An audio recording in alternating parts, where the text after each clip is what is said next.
एक मंत्री, पहिलवान मंत्री, रोज व्यायाम करणारा विवस्त्र फोटो एका स्त्रीला पाठवतो पश्चिम महाराष्ट्रातला, 10 दिवस जेलची हवा खाऊन येतो, त्याच्या पलीकडे जाऊन 10,000 रुपयाचा माफी मागून न्यायालयात दंड भरतो आणि मंत्री झाल्यानंतर त्या महिलेच्या मागे लागतो ब्लॅकमेल करायला.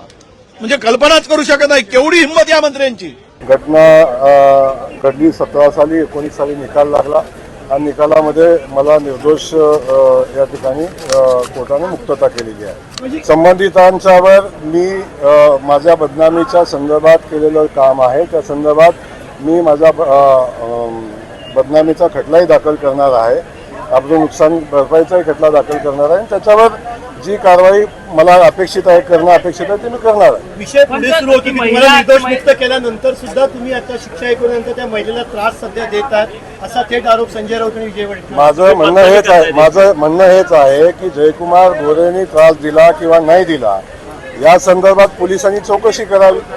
सर, तुम्ही जे नागडे फोटो पाठवले ते की नाही, हे खरं आहे की खोटं आहे तेवढं सांगा ना.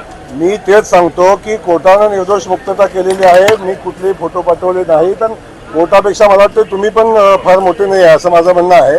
पढ़ते रहिए fight against criminal daily newspaper.